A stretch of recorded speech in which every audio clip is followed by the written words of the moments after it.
বন্ধুরা, ভগবান শ্রীকৃষ্ণ বলেছেন কোনো পাপের কারণে মানুষ কুকুর হয়ে জন্মায়। বন্ধুরা, প্রত্যেক মানুষকে তার কর্ম অনুযায়ী মৃত্যুর পরে শাস্তি ভোগ করতে হবে। যখন তাদের শাস্তি পূর্ণ হয়ে যায় তখন তারা আবার পৃথিবীতে জন্ম নেয়। যে যেমন কর্ম করে সেভাবেই জীবন পায়। কিন্তু বন্ধুরা, আপনারা কি জানেন কোনো অভিশাপের কারণে মানুষ কুকুর হয়ে জন্মায়? আর কি কি এমন কাজ যা মানুষের জীবনে কখনো করা উচিত নয়, যার কারণে আমাদের নরকে যেতে হবে এবং তারপর আমাদের কুকুরের জীবন পেতে হবে? বন্ধুরা, হিন্দু শাস্ত্র অনুসারে এই পৃথিবীতে বসবাসকারী সমস্ত মানুষই তাদের কর্ম অনুযায়ী মৃত্যুর পরে বিভিন্ন প্রজাতিতে জন্মগ্রহণ করে।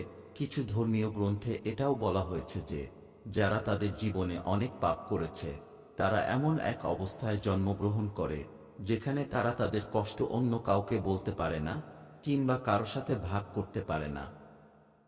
বন্ধুরা, আজ আমরা আপনাদের বলবো সেই কাজগুলো কি যা একজন মানুষের জীবনে কখনোই করা উচিত নয়। তা না হলে কুকুরের জীবন নিশ্চিত।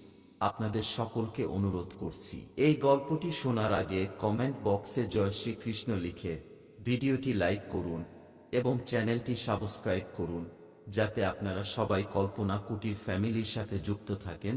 বন্ধুরা, একসময় ভগবান শ্রীকৃষ্ণের প্রিয় রাধারানী তার বন্ধুদের সাথে তার নগর ঘুরতে বেরিয়েছিলেন। তারা গ্রাম জুড়ে এখানে ওখানে ঘুরতে থাকে। তখন তারা দেখতে পায় একটি অসহায় কুকুর খাবারের সন্ধানে একটি বাড়ির কাছে দাঁড়িয়ে আছে। ঠিক তখনই সেই বাড়ি থেকে এক যুবক লাঠি নিয়ে বেরিয়ে আসে এবং কুকুরটিকে তাড়া করে। এইসব দেখে রাধারানী নিজেকে সামলে রাখতে পারলেন না।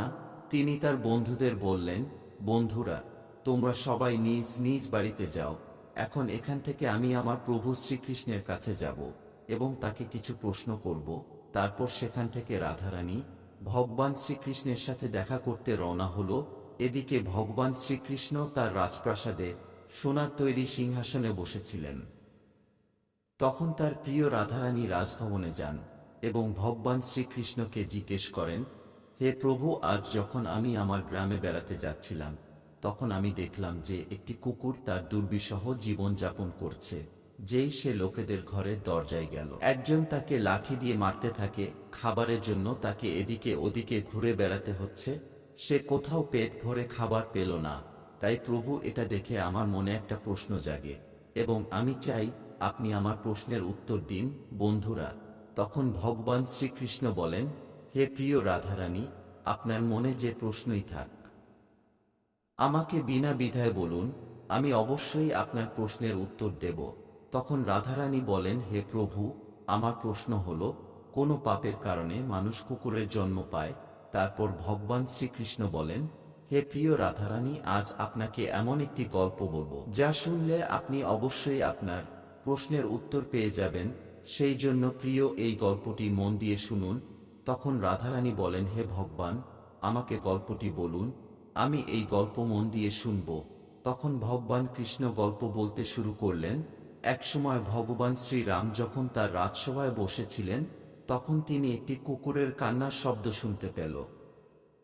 তখন বৈঠকে উপস্থিত দারোয়ান কুকুরটিকে সেখান থেকে তাড়িয়ে দেন। পরের দিন আবার একই কুকুর এক জায়গায় এসে কাঁদতে শুরু করে। এবারও দারোয়ান সেই কুকুরটিকে মেরে তাড়িয়ে দেন। বৈঠকের তৃতীয় দিনে যখন সেই কুকুরটি একই স্থানে এসে আবার কাঁদতে শুরু করে, তখন ভগবানের রামের মনে একটি প্রশ্ন জাগতে শুরু করে, এই কুকুরটি প্রতিদিন আমার রাজপ্রাসাদের বাইরে কাঁদে কেন? তখন ভগবান রাম কুকুরের কান্নার কারণ জানতে চাইলেন এবং দারোয়ানকে বললেন কুকুরটিকে এখানে ডেকে আনতে। দারোয়ান তার কাছে গিয়ে কুকুরটিকে বলল, ভগবান শ্রীরাম তোমাকে তার দরবারে ডেকেছেন। তখন কুকুর বলল, আমার এমন জন্ম হয়েছে যার মন্দির, রাজভবন, রান্নাঘর এবং গোয়ালঘরের মতো পবিত্র স্থানে যাওয়া উচিত নয়। আপনি বরং গিয়ে ভগবান শ্রীরামকে আমার সাথে দেখা করতে বলুন। তারপর দারোয়ান গিয়ে কুকুরের সমস্ত কথা ভগবান শ্রীরামকে জানালেন। এ কথা শুনে ভগবান শ্রীরাম নিজেই সেই কুকুরটির কাছে যান এবং তাকে বলেন, তুমি আমার রাজপ্রাসাদের বাইরে এসে প্রতিদিন কাঁদো কেন? তখন কুকুরটি ভগবান শ্রীরামকে বলল, হে ভগবান, আমি কোনো অপরাধ করিনি। তবুও একজন সন্ন্যাসী আমাকে পাথর দিয়ে আঘাত করেছে, যার কারণে আমার পা ভেঙে গেছে এবং এখন আমি প্রচণ্ড ব্যথায় কষ্ট পাচ্ছি। তাই তো আমি প্রতিদিন আপনার দরবারে এসে কাঁদি। সেই কুকুরের কষ্ট দেখে ভগবান শ্রীরাম দুঃখ পেলেন। তখন ভগবান শ্রীরাম তার দারোয়ানকে ডেকে বললেন, আপনি এখনই যান, সেই সন্ন্যাসী যেখানেই আছে তাকে খুঁজে বের করুন, যত তাড়াতাড়ি সম্ভব তাকে আমার দরবারে নিয়ে আসুন।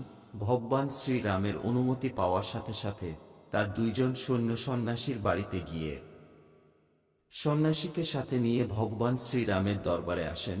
তখন ভগবান শ্রীরাম সন্ন্যাসীকে জিজ্ঞাসা করলেন, এটা কি সত্য যে আপনি এই কুকুরটিকে পাথর ছুঁড়েছিলেন, যার ফলে এর পা ভেঙে গেছে আর এখন সে ঠিক মতো হাঁটতে পারছে না? সে কি অপরাধ করেছে যার কারণে আপনি এই অসহায় কুকুরের পা ভেঙেছেন? তখন সন্ন্যাসী বলেন, হে ভগবান, আমি রাস্তা দিয়ে ভিক্ষা চাইতে যাচ্ছিলাম, তখন এই কুকুরটি আমার ভিক্ষার ঝুলি স্পর্শ করেছিল। এতে আমি রেগে যাই এবং একটি পাথর তুলে জোরে আঘাত করি, যার কারণে তার পা ভেঙে যায়। সন্ন্যাসীর কাছ থেকে এই কথা শুনে শ্রীরাম বলেন, আপনি কি জানেন, তারা অজ্ঞান প্রাণী, পেট ভরার জন্য তারা এসব করে। তাদের এতটা বুদ্ধি নেই যে এই কাজটি করা উচিত না। আর যদি কুকুরটি আপনার ভিক্ষার ঝুলি ছুঁজেও দেয়, তাতে তার কোনো অপরাধ নেই, এটি তাদের স্বাভাবিক প্রবণতা।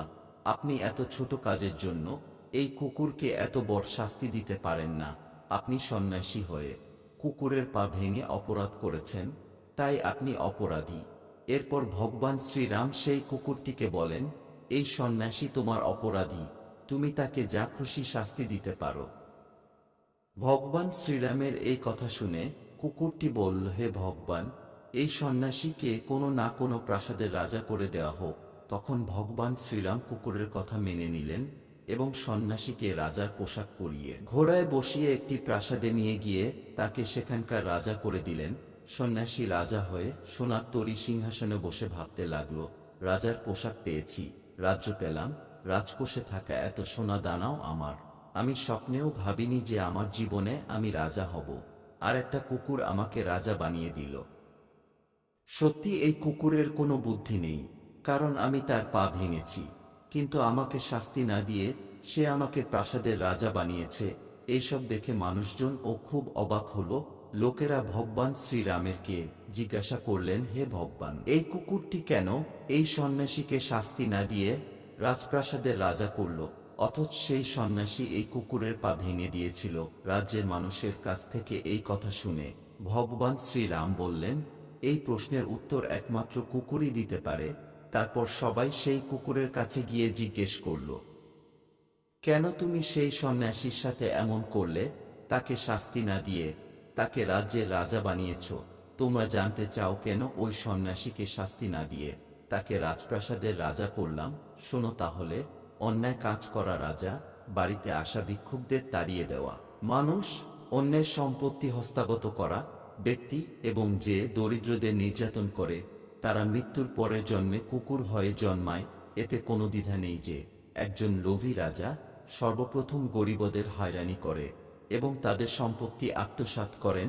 তারপর কুকুরটি বলল, আমিও পূর্বজন্মের রাজা ছিলাম, আমি গরিবদের অনেক হয়রানি করেছিলাম এবং তাদের কষ্টার্জিত অনেক টাকা হাতিয়ে নিয়েছিলাম, আর প্রজাদের প্রতি আরও অনেক অবিচার করতাম এবং নিঃস্ব ও গরিবদের জমি দখল করতাম, যার কারণে জীবনে আমি কুকুরের জীবন পেয়েছি, আর এখন আমি আমার পাপের ফল ভোগ করছি। সেই জন্যই আমি সেই সন্ন্যাসীকে রাজা বানিয়েছি, যাতে সে তার পরবর্তী জীবনে কুকুরের জীবন পায়।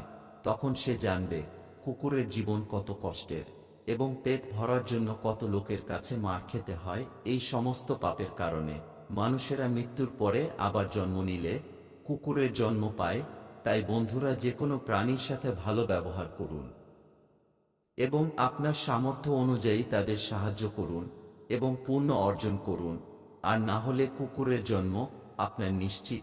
তো বন্ধুরা, ভিডিওটি কেমন লাগলো অবশ্যই কমেন্ট করে জানাবেন। অবশ্যই চ্যানেলটি সাবস্ক্রাইব করুন। ধন্যবাদ।